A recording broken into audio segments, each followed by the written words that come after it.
Pilar, take it away. Teach us how to cook pasta. Amatriciana. Out of the Essentials of Italian Cooking by Marcella Hazan. And page 157, we want you to cook with us. So you at home who are kind enough to be watching us, please submit photos, videos, anything you got to join us in this culinary venture. All right, Lynn, Daniel, Zenobia, feel free to ask questions while we go. Pilar, take it away. All right, so we're doing the Amatriciana sauce, and one of the reasons why I love this pasta is because it's super simple and it has pancetta in it. Mm-hmm. And it uses bucatini pasta, which is one of my favorite pasta shapes. It's like a spaghetti sexy cousin, you know, it's like bouncy. I like it. All right, so first you're gonna add 2 tablespoons of oil. Yep, right there. Yeah. Looks so clear. Yep, it is a vegetable oil. And we're gonna do 1 tablespoon of butter. And over here we have 1 medium onion. Does it matter what type of onion you use? Could it be like red or dahlia? So I think that for this recipe they use a yellow, which is kind of the standard workhorse onion. Vidalias could be used, but those are a little sweeter. White onions as well, but I am actually a shallot fiend. And if you were looking to substitute a different kind of onion, I feel like give shallots a go, for sure. I love it. So the onions now are getting sort of pale and golden. And now we're gonna add in our pancetta.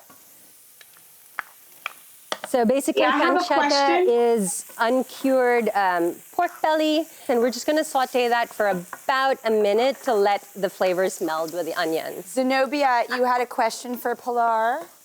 Yes, I do. Can the pancetta be substituted for regular bacon? Will it take away from the recipe? Yeah, so that's a really good question.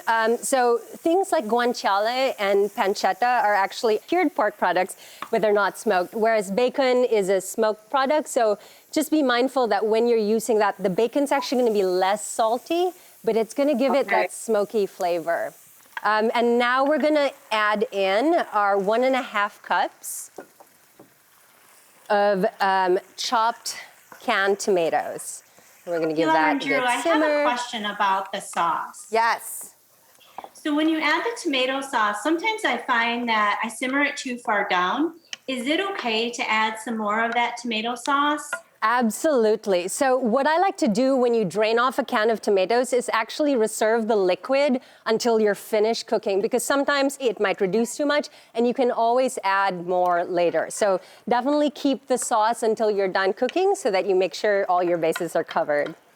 Great, thanks. Pilar, could you use fresh tomatoes?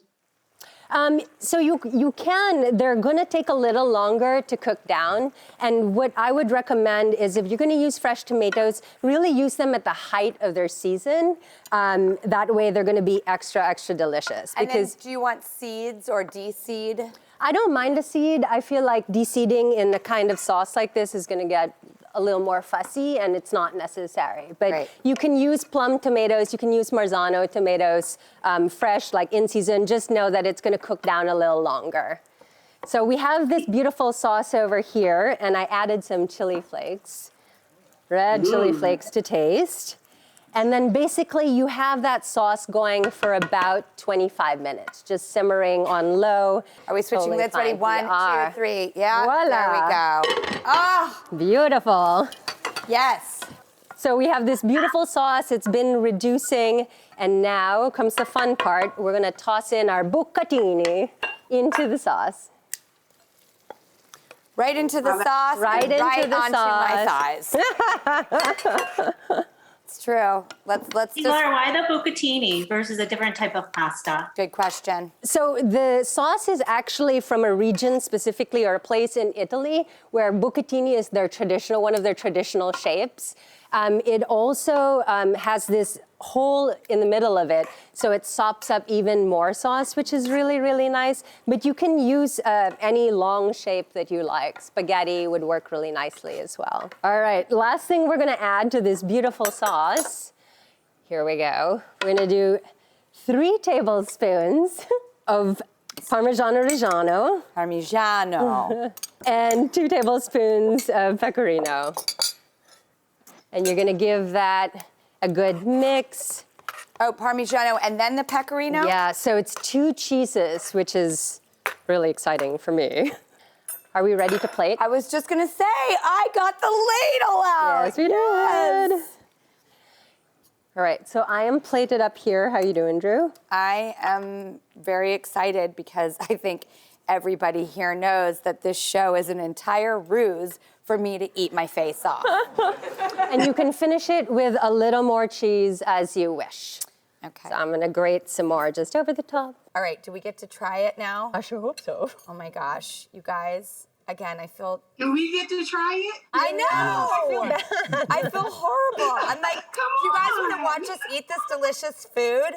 All right, next time, this is our first cookbook club. I'm thinking next time we'll make sure that you have those dishes in front of you because now I feel guilty. It looks so good. All right, ready? I'm just going to tell you it's horrible, Daniel, no matter what. It sucks, you guys. Bullet Wow, dodge. that looks so good. You guys, it's incredible. Pilar. Thank you guys for joining us. See you next time. Exactly.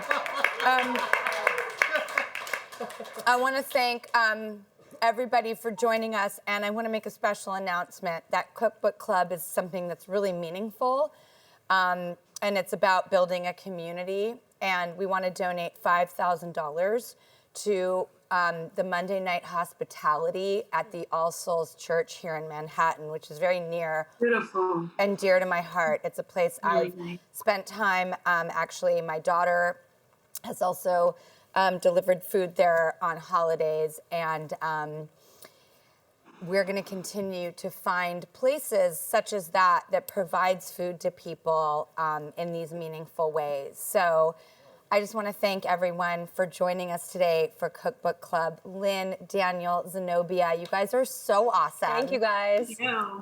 Thank you Thank you. for kicking off our very first Cookbook Club. And obviously, Chef Pilar.